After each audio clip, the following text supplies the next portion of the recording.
All right, guys, we are back. Another episode of the Keeping It Real Estate podcast. Like that? Man, I wanted to. I've been dying to get this guy on the pod for a reason. A lot of people compliment me on my style, my technique, my business acumen, like just how I become who I am. And I've already told this man this many a times. I attest a lot of that to the freedom I was given when I first came to Costello, and it is because of this guy who really just. I mean, he told me in the meeting, he was like, you know, one thing you're going to get here is you'll have the freedom to make mistakes, but you'll also have the freedom to succeed. So I always remembered that. We met at like 11:30 a.m. and by 1 o'clock I was already signing my paperwork. Yeah. So he's really solid, good dude, and I think a lot more people, especially in this area, should know the face behind the company, and I don't think they do. So welcome to the podcast, Mr. John Costello. Thank you, Jerell. Appreciate it. Happy to be here. Man, I'm super excited to be here. Again, me and you have had many conversations over the years. People always ask me, who's my mentor? And I go, you know, honestly, I got a few. Yep. But there's one that I could always call, shoot a text to, and he always responds no matter what. So always appreciate you being there. It's an honor, man. Thank you. Yeah. I appreciate that. Thank you. So this is your camera here. Okay. But tell the world who you are, man, and just a brief intro about yourself. Sure. So who I am, like you said, John Costello, came up like it's an interesting question because who I was the first 40 years of my life is a little different now, and it's still it's under development, sort of. Yeah. I don't know exactly where it's going. I know who I am. I just don't know exactly where it's going, but. From an experience standpoint, you know, I'm 43 now. The first 40 years of my life, I guess you could say, people would identify me in the world as a business person. But truth be told, like, something never really, while I can do that and I enjoy that, it's just not who I am. Yeah. And I've had to find that out through life experience. But even though I've had success in the business world, it something inside me never felt like, there was more out there that I needed to figure out. So when you look at my business journey, maybe we'll get into this as the podcast goes on, it was always me telling myself this is my identity because this is what I'm good at, and taking on new extreme challenges to find whatever that fulfillment was. And eventually I had to come to the realization that maybe this isn't exactly who you are, what you're supposed to do anymore. So I went on, around 40 years old, I went on a pretty significant 2-3 year spiritual journey that was very fulfilling in a lot of ways, but super hard and intense. But ultimately it led to some awareness and understanding that I would never have known if I just kept going and putting myself in that box, right? Like, this is who you are, this is what you do, this is all you are, this is what you're good at. So kind of flipping that and just diving into the unknown to see has been a really fulfilling experience for me.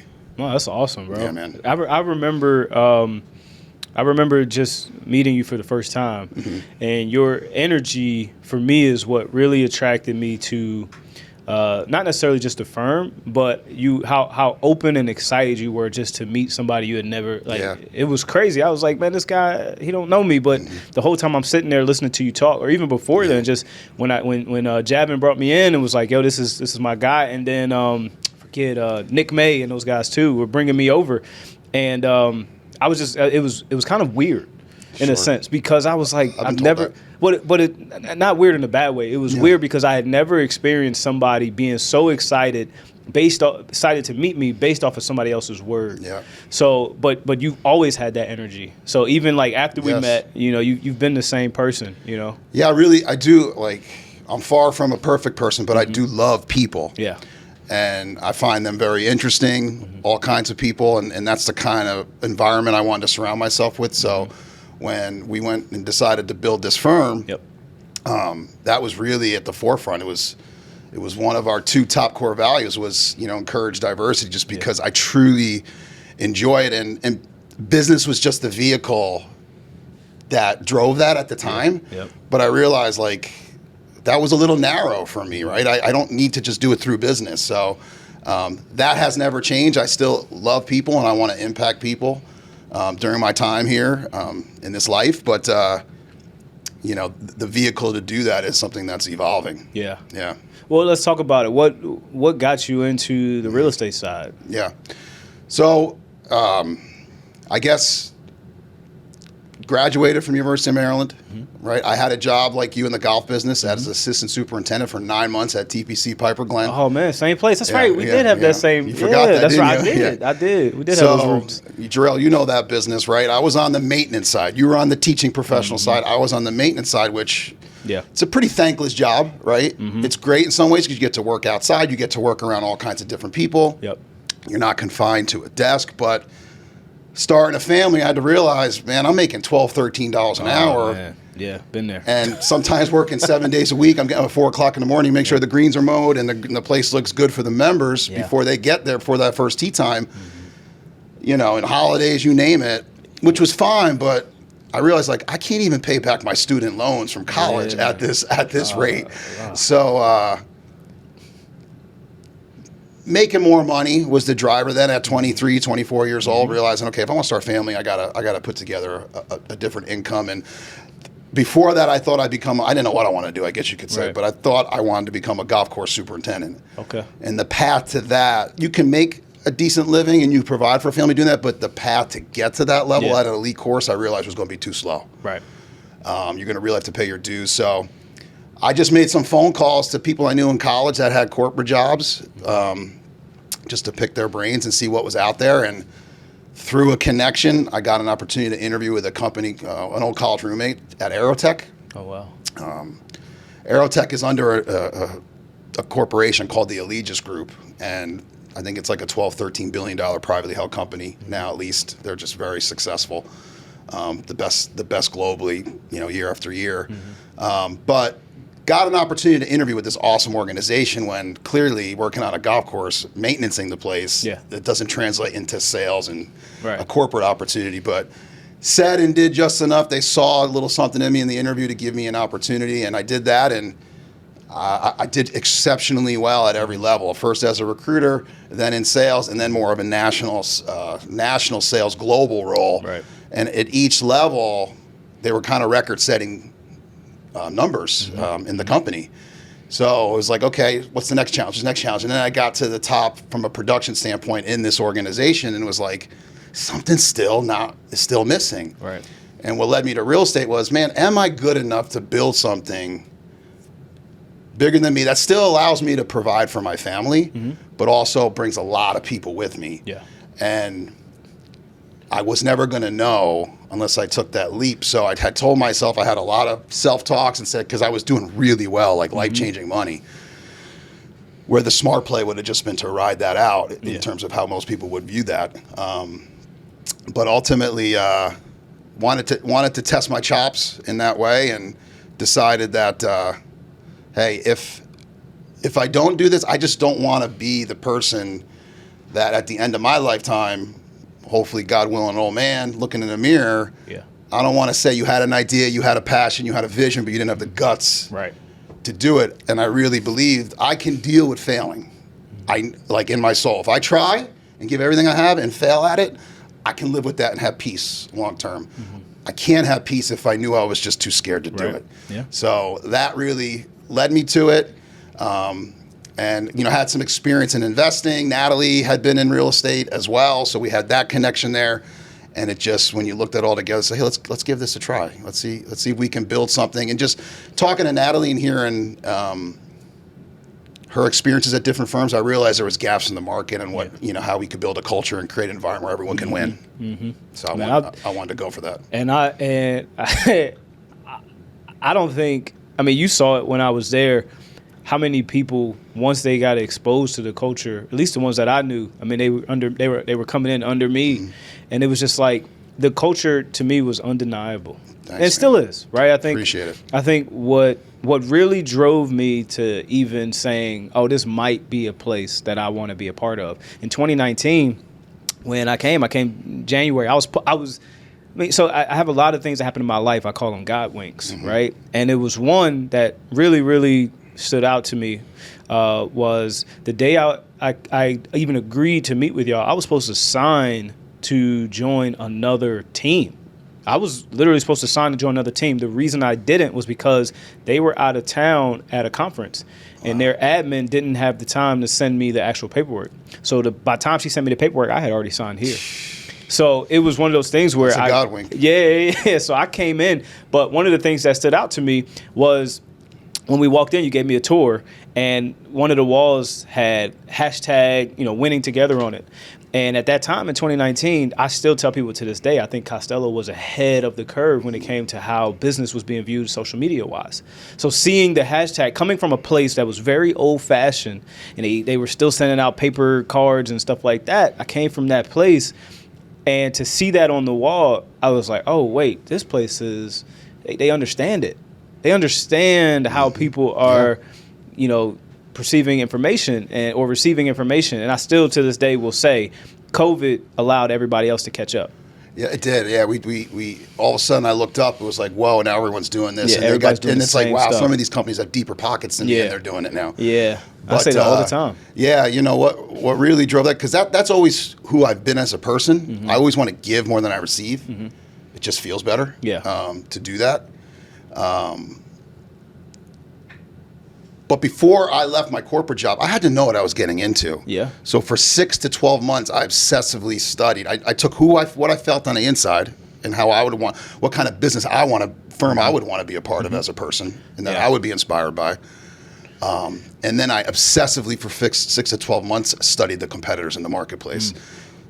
What are the agent reviews? What do they like? What do they don't like? What's the feedback out there? Little random YouTube videos you could find that's like just the stuff that no one's looking for. A true competitive analysis on how these firms are delivering value to the agents that choose to be a part of them. And it was just very evident to me that like who I am as a person and my desire, being authentic, that you felt yourself when we met for the first time, along with what I'm seeing in the market, it's just I couldn't unsee it at that point. So then that became like, all right, how do we solve this problem?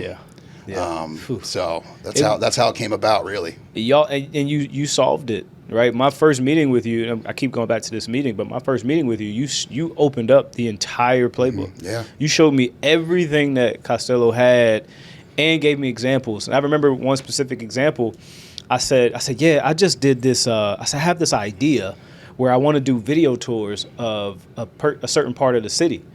And you were like, oh, we have that, and you can just take our video. And I was like, what? And you went to like the YouTube page, and what I had just paid $500 for at that time, you had Ballantyne, Huntersville, Cornelius. You had all of these areas already pre-droned walkthroughs. I was like, I just paid $500 for this, and you tell me this is free. All I got to do is share it. It was like, yeah. Like, yo, I'm done. And I bought all those when I was losing money. I said, I'm sold. I wanted to add value. Yeah, but you did immediately. And I think, again, having the freedom to go, you know what, these ideas that I have are not far off. And I think that's where I was, they were. They didn't even understand. I still remember they didn't even understand my Instagram name was sold by Jerell.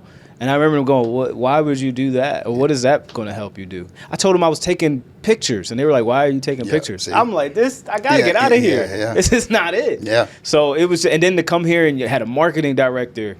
I mean, man, listen, we can talk about that all day. But so let's talk about that transition, because you are no longer, as far as like Costello's involved, the name is still on the wall, but what is your current role? Yeah, no, fair question.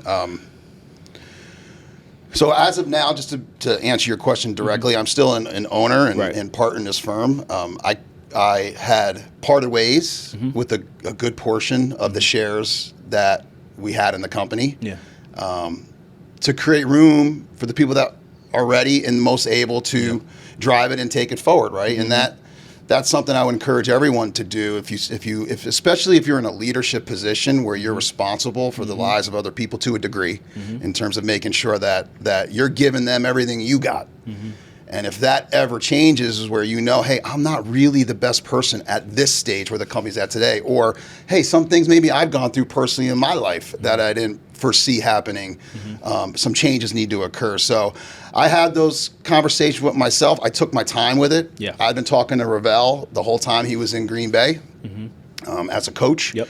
Just to, not even knowing what was going to come together, but just trying to be a good steward of this company and bring in the right people at the right time, even if that means, I don't time it right personally for myself in terms of financial gain and things like that, right? That didn't matter to me. It's just what's the right thing. So I'm not an operating partner anymore, but I love doing stuff like this. Yeah. I love keeping in touch with people, especially those that were there in the early days. I'm still available to anyone. I'll help anyone if they need help.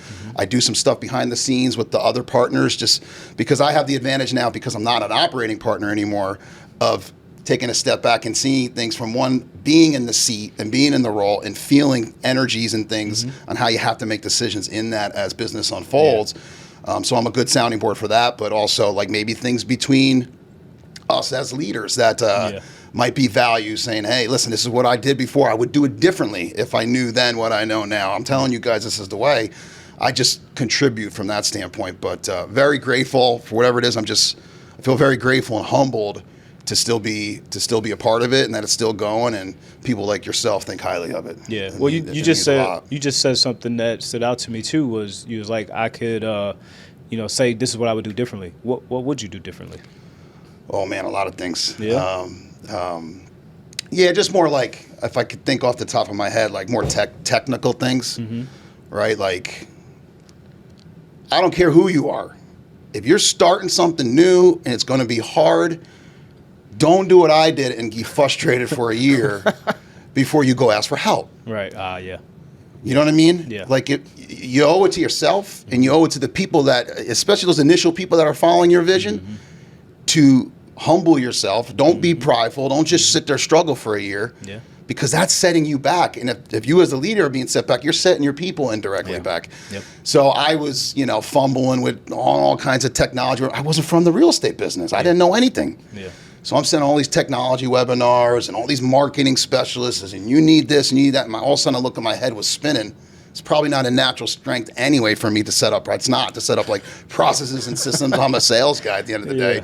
Yeah. But, I kind of grinded through it, put enough in place where it's like, okay, we can run, but it wasn't optimized. Yeah. And finally I got sick of it, and I called Eric Pearson, who is now an owner in this firm.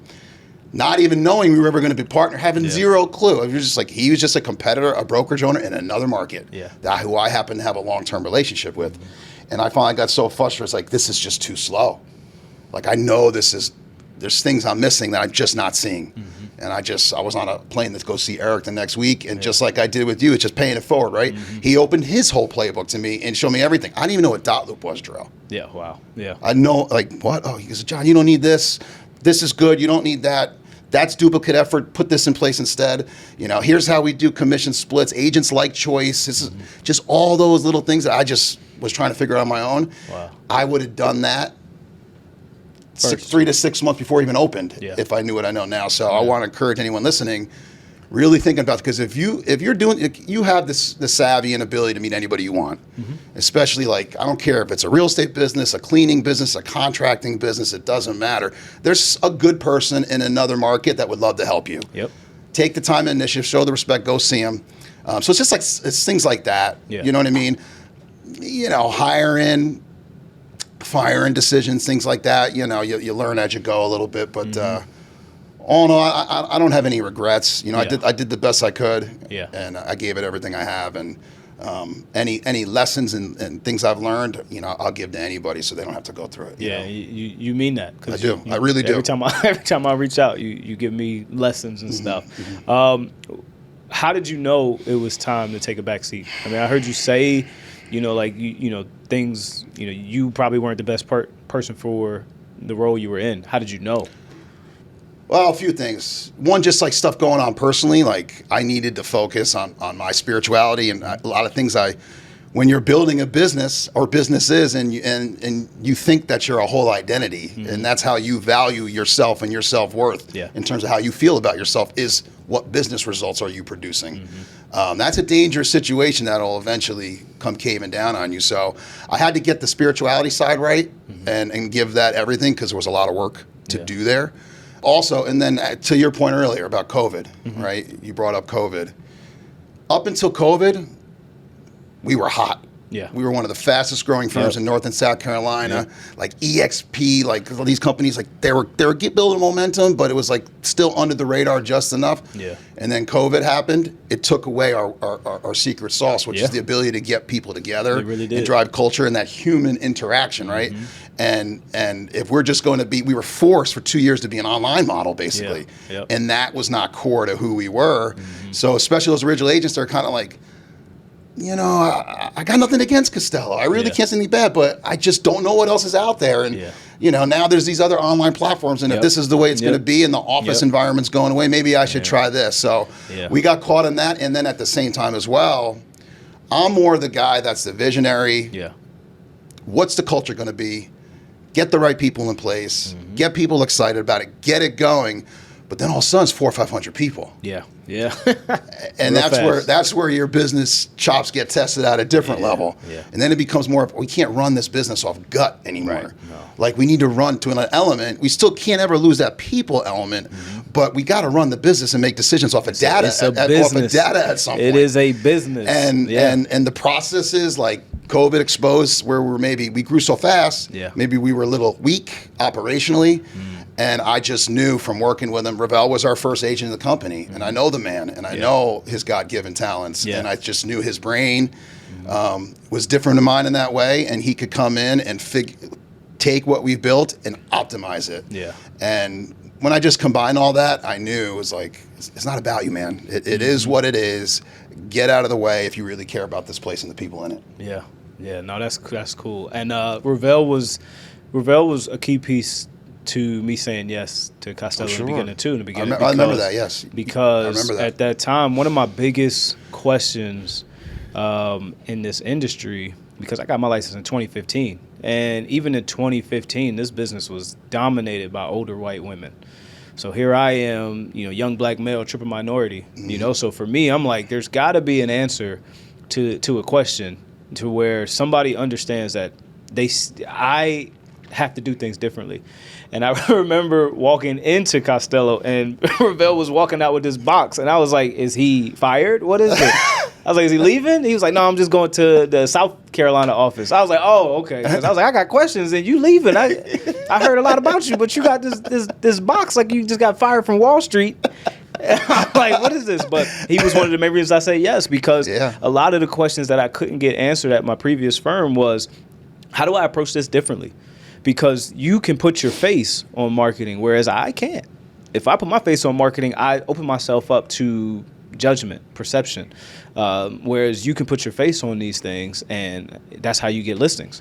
And my last straw, honestly, was December of 2019. Everybody's calling. Why? I've never gotten this many calls during the podcast. Anyway, my last straw was December 2018. When I had sent out some marketing to my aunt's old house, which was 4 houses down from my parents' house. Sent out a lot. Like, I was like, hey, you know, whenever you decide to sell this property, I'd love to sell it. I've been keeping an eye on it since I got into real estate, and my aunt no longer lives there. I'd love to sell the property. And I sent out this marketing that the one of the agents told me to send out. I sent it out twice. And one thing, something led to another, but I noticed like a few weeks after that, there was a sign in the yard for a lady in my office. And I was like, well, that's odd. Like, it's the same office, but now they're selling, but she's got the listing. So I asked her, I said, how'd you get the listing? She was like, oh, I did call time at the office, and they called, and I answered the phone, and she wanted to list her property. I said, she got that information from me. Like, not only did she call the office, but she didn't mention that she saw my information. So for me, I was like, so that's all you did was answer the phone? And to this day, I still believe a conversation was had. But, you know what I mean? So it was just weird. I was like, nah, you know, so for me, I had learned at that moment, I was like, you know what? I'm never going to get beyond what this office presents. I'm always going to be the the top black agent. You know what I mean? And I was like, I got to get out of that. I got to get out of that space. Yeah. And you could just feel it. Yeah, coming here was healthy, man. It was just Good, from the beginning. It was very healthy. And I mean, I know y'all saw the uptick in black agents that came over here after that. Yeah. You're a huge part of it. Yeah.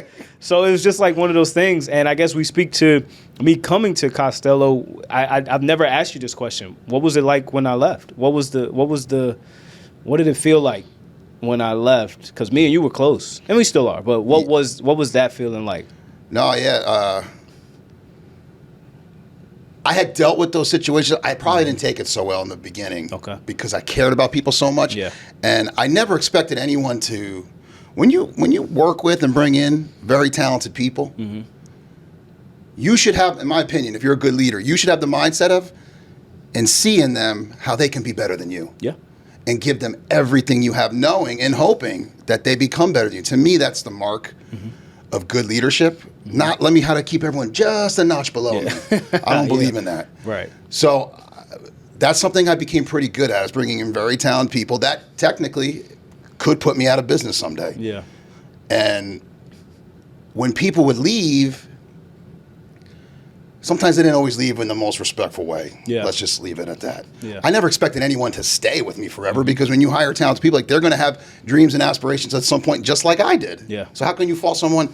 So I knew they would always have, but what I didn't see coming is how, like, when something better comes along, it's like people can tend to, like, not even respect, saying, hey, thanks, this was great. Let's not burn a bridge.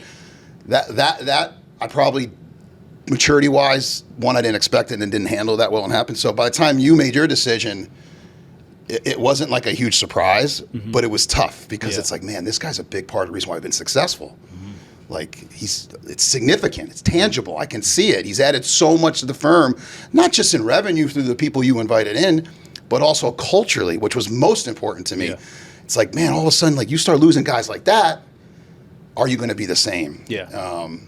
So it was like a sad thing for me, but also, like, really happy for you. And I knew you were going to be successful no matter what. And to your credit as a man, you really could not have shown me more respect to let me know, hey, thanks for everything, but I got to go do something. Yeah. And that's why, like, to this day, no matter what you do, whether we're working together in partnership at Costello with NÖIRE, or you go off and do something else, I'm always going to have your back, because you always have mine. Yeah. And it's that simple. Yeah. And I think that was probably the hardest part, was more so just having to have a conversation with you. Like, I was like, I got to tell John, this ain't work. This ain't, I messed up. I was like, I think I got to, fulfill it. And I think, one thing that I appreciate about you and what I've learned is I've learned to be similar in those moments, right? I've lost agents. I've added agents. The last episode was Austin and Desiree. So Desiree was the final agent from the beginning, right? So I literally everybody here and is you love and care for these people, bro. I mean, to this day, I still, she calls, I answer just like normal. Austin calls, I answer. So, but I got to a point where the conversations that I've had with them since they've departed is similar, right? Is you have to recognize as a leader when somebody essentially is outgrowing what you can provide. That's the word. Yeah. That's when they outgrow what you can provide, it's almost like you just got to support them. And I think I thank you for your support in that that aspect. But even just being able to make this transition that we've made recently, as of last June, to be able to come and partner with Costello was big. And I think that's what a lot of people don't understand, is this is not a step backwards. This is more of a boost to what we were trying to do. I'll tell you something, John, about African American culture. Please. We don't have ownership.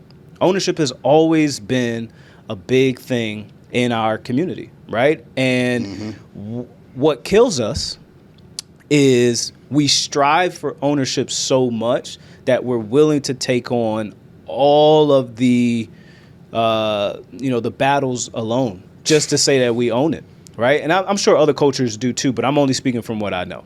We will suffer for as long as we can just to say that we own it, And I think what what can make us better, and what I feel like I did with this move was I understood that I can only provide up to so much, right? And when I can only provide up to so much, there's no value in that.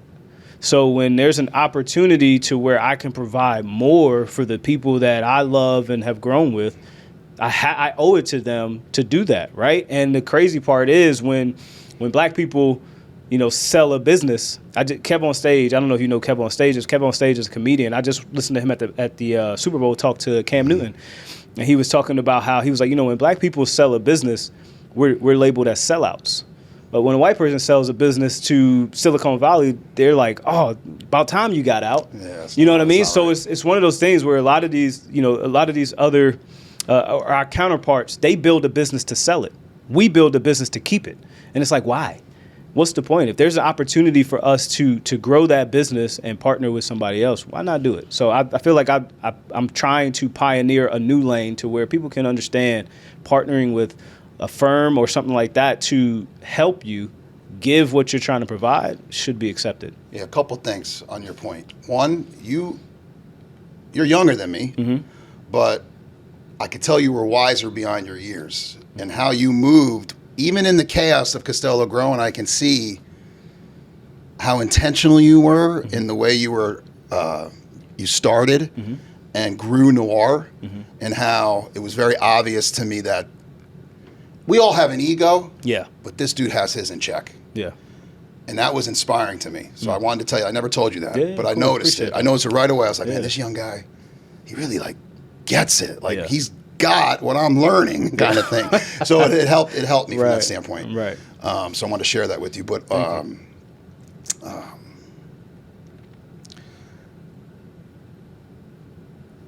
to your point earlier, when you own 100%, I don't care what your race is. You have 100% of the problems. Yeah. Yeah.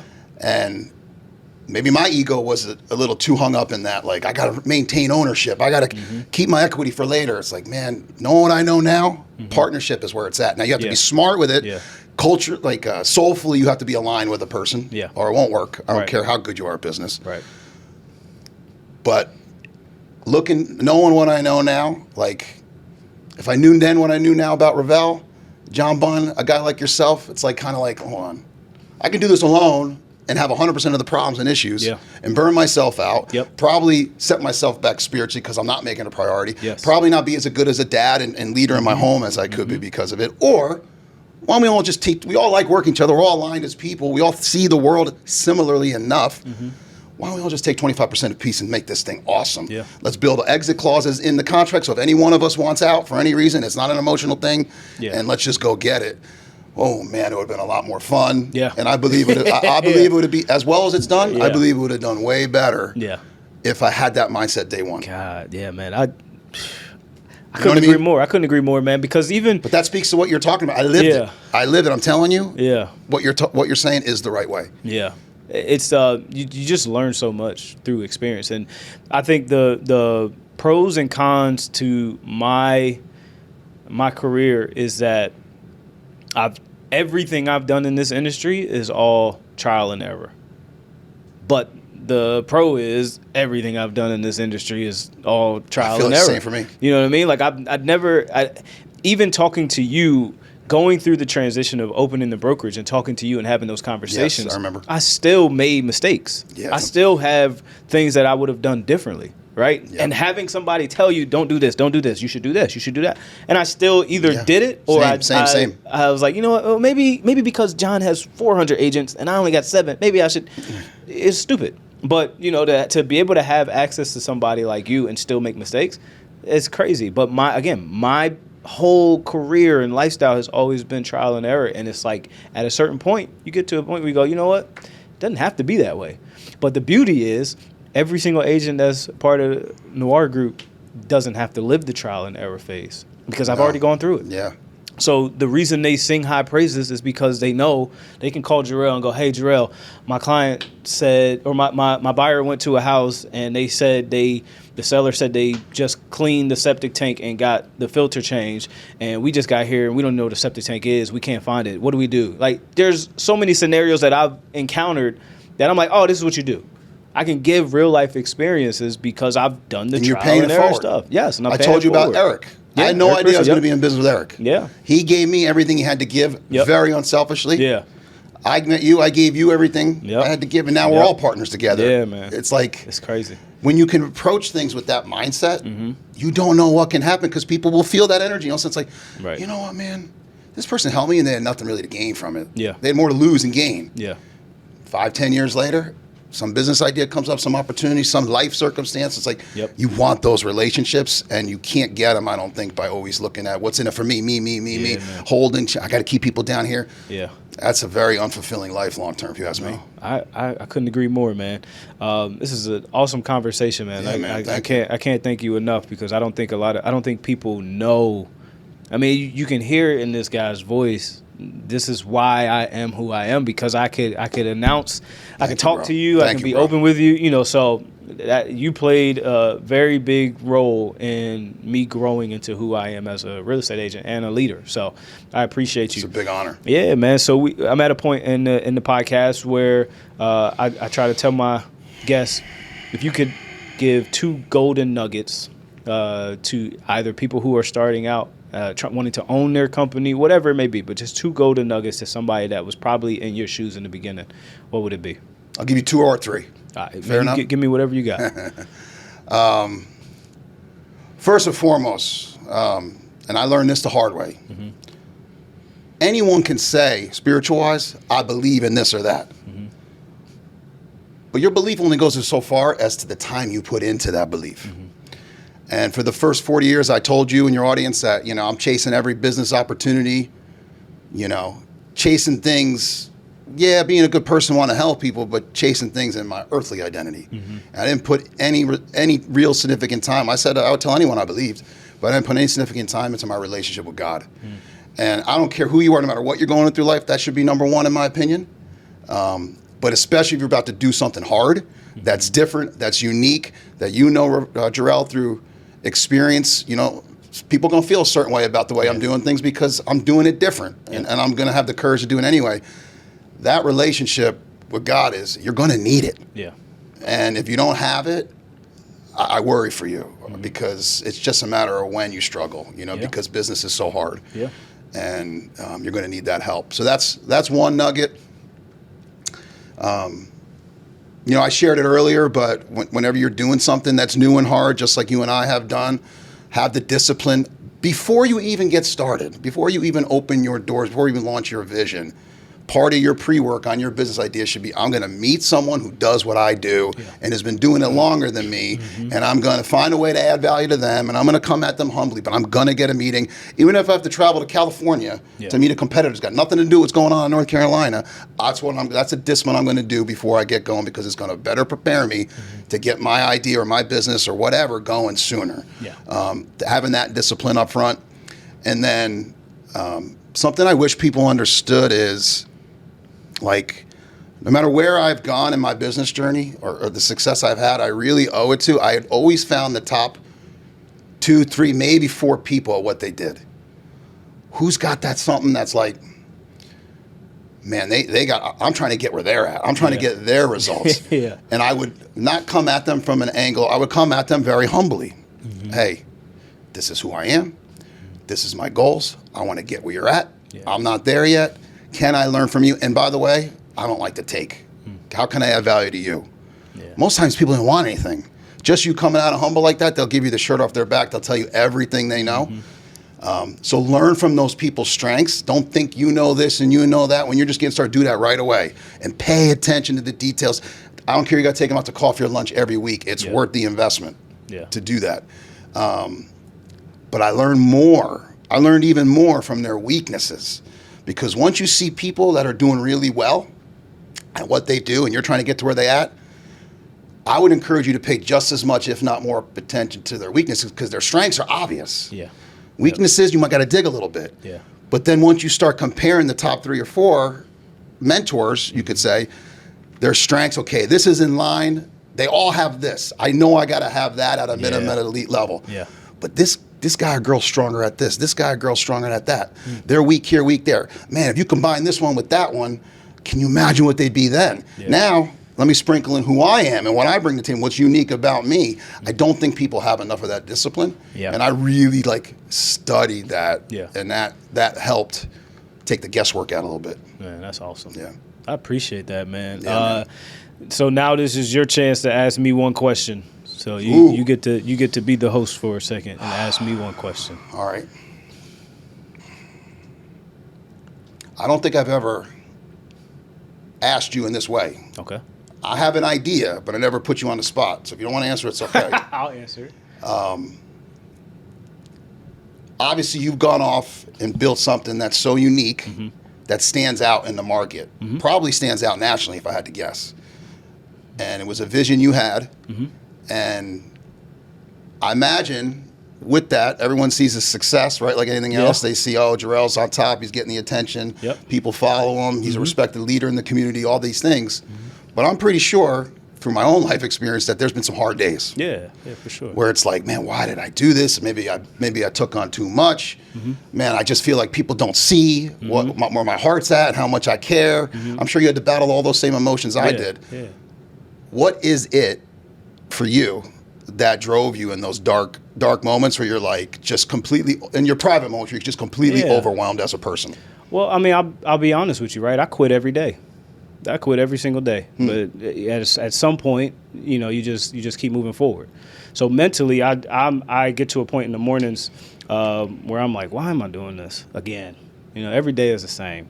But I think I tell people all the time, my dad was he played a big role in my childhood when it came to subconsciously teaching me things. And one thing that I give my dad credit for is I never once heard him complain about his job, ever. I didn't know if we were broke. I didn't know if we were rich.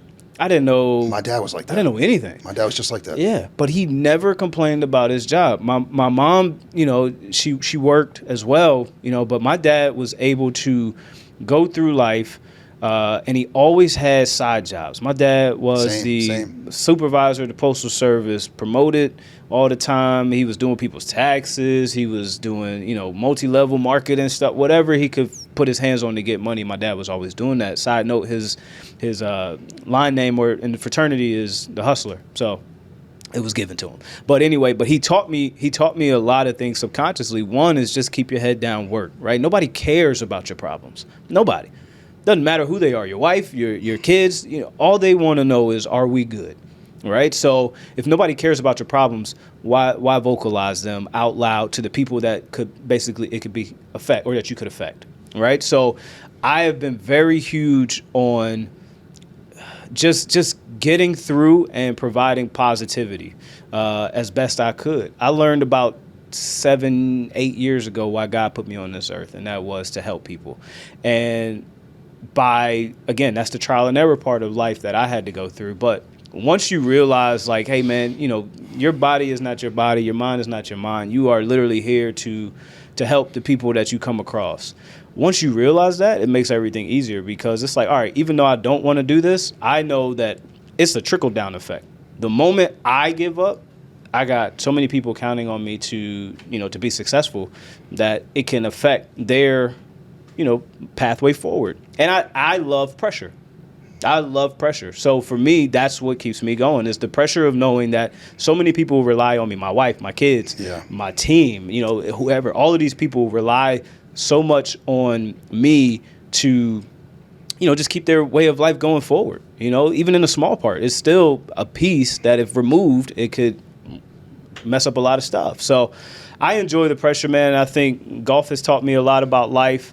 You could make a bogey on the first hole, but you got 17 more holes left. So a lot of my days I play golf, and a lot of my days I'm trying to battle back, and you could take those same, similarities and combine them with life and go, you know what, today may be tough. But tomorrow, got an opportunity to make it better. Or even later in the day, you got an opportunity to make it better. So I've always been motivated by just making sure that the people around me are good. And they won't hear me complain. They won't hear me do anything. It's just I'm always going to be dealing with my stuff. Now that may not be healthy internally, right? Maybe I need a therapist. Probably. I might need a therapist. But again, I don't think that I don't think that my way of doing that is harmful. Now, again, the people around me may think servant leadership. Yeah, and that's kind of how I enjoy my days, man. I move forward that way. Yeah, man. I have to connect it. Yeah, because just listening to you made me think about my dad. Very similar. Yeah, he had a business, a little tiny store, newspaper, lottery tickets, candy, cigarettes, things like that. Tiny store in the New York City area. And he wanted to get back into school teaching, which was really his passion. He just did that little business to make more money for the family, but he hated every second of it. Yeah. He really was meant to be a teacher and a school teacher. So he did that initially right out of college, ran that business for 12, 15 years, and said, I want to get back into teaching. Let's get out of this New York area. Let's move down to Northern Virginia, just outside of D.C., which is a huge change for our family.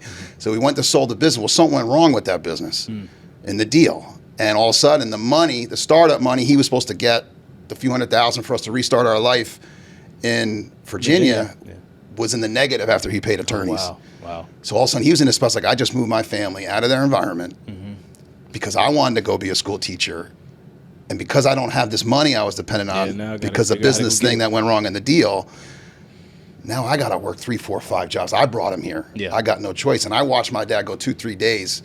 I mean, he's working security at the resort overnight. He was flipping burgers at the country club to make a little extra dollars. He was substitute teaching to work his way into the school district, get a full-time job. Yeah. He was assistant coach. I mean, he had 4 or 5 hustles. And I'd watch that man go 2, 3 days, no sleep. And I know because he'd be like, John, I got 20 minutes between my next shift.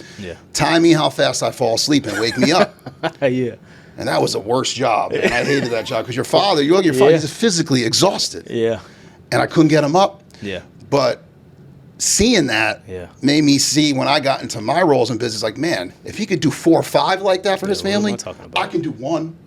I can give 1 everything I got. I'm telling you. And it's like when you see that, and he always said too, to your point, and I imagine your dad had a big impact on us. Let's listen to you. He'd always say, John, it's not about you. Whenever I would make it about me, like just him and I talking father, son, I make it about me. Because it's not about you, son. It's about what you can do for other people. And he just like would bury that in my head over and over. Anytime I got a little me, he would say, it's not about you. It's about what you can do for other people. It was like he was obsessive about it, where it's like, can I really take credit for that, for me being the way I am? Or did my dad program that into me? You know what I mean? And then they show it to you. My dad. And then he would go live it. He would go live it. My dad got his very first brand new car when he retired.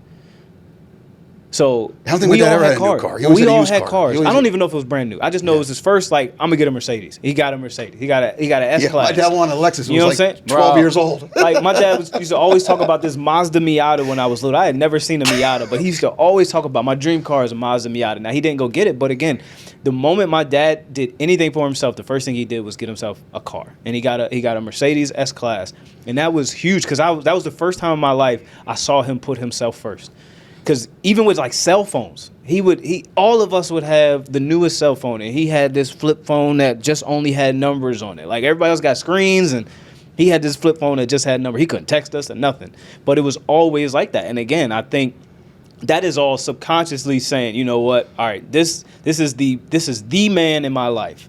This is my role model. Yep. If there is anything that he is teaching me, it is do this without saying a word. My dad worked from 4 a.m. to 1 p.m. So by the time we got out of school, he was already in the bed. He would only come down for dinner, go back up to sleep, to go back to work the next morning. So like the little bit of time I had in between there, it was special. We would always, and I feel that with my son. My son is 14, and I've been telling people recently. And he's watching. Bro, I've been telling people recently, man, like it's one of those things where he starts to get a little bit older.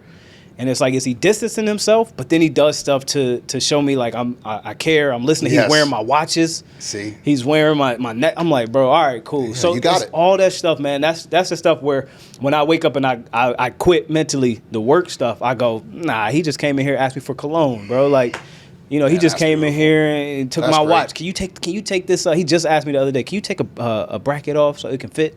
I was like, yeah, I'm gonna do that. It's my watch, but you can wear it. But like stuff like that is what I live for. So to be able to do that and provide for them and make them happy, that's it. And I got to say this, you'll love this because I just connected it in my Yeah. head. How long have we known each other? Since 2019, so 7 years, literally. 7 years, Listen, February? you know. Yeah, I joined February 9th. You've been busy, I've been busy, but like we've had a lot of real conversations. Would you agree? That's just a private. lot. Yep. We never had this one. No. No. So We have not. What just stood out to me is like we've both built our own thing, went our different ways, came back together. And I think what's cool is just as a people, right? Like you have a different background than I have. Yeah. For a variety of reasons. But when we have authentic relationships Yeah. and then take the time to slow down just enough to have these types of real conversations with people, that's where it's at. Yeah, man. And that's where it's like we're more alike than we are different. So just talking about this about our dads and like that's probably more why we connected and got along more than we didn't even know. Like we didn't even know that was probably Right. underneath subconsciously. Like there's a synergy there, just Yeah. how our dads treated and raised us. That creates Yeah. commonality from that standpoint. That man, you're just never going to find it unless you build the authentic relationship. You got to be Yeah. a giver. Yeah. You can't be a greedy, selfish person. Right. And then take the time to slow down to invest in those relationships where you can, and just we all move a little too fast sometimes, and I think miss some good opportunities. And we just slow down just enough, you don't know what can happen. Man, I agree. Man, John, I man. I appreciate you more than you know, man, just for being on here and being you. vulnerable, talking to people. And I think more people will get it. I mean, now that they know who Costello is, right? They never know who Never know, might man. join as well. Never You know. Man. You never know. might get from this, but All that aside, this was fun. Yeah, man. I was really Good flattered time. and honored that you asked me to do it, and Yeah. it's just something I don't take for granted. I appreciate so thank you. you. I appreciate you putting this in your schedule, man. Yeah, man. Because we were going back and forth, and I was getting super busy. When new kids, that snow came, it messed my whole schedule up. So I appreciate you being patient with me and even making this work. But problem. John, let the people know if you want people to contact you. I don't know, but let people know how they can contact you, and just if you prefer, they just talk to Ravel. Let them know that. No, too. I'm good. Yeah, I like to operate in the shadows as much as I can, but I'm out there. Yeah. Anybody that wants to get a hold of me, if I can help any of you in any way, I'm happy to do it. So just let me know.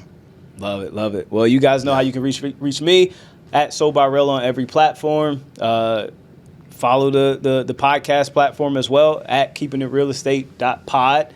Other than that, man, we are good, and I appreciate you, bro. This was a good one. Thank you. Thanks, man. Appreciate it. Yeah. Yep.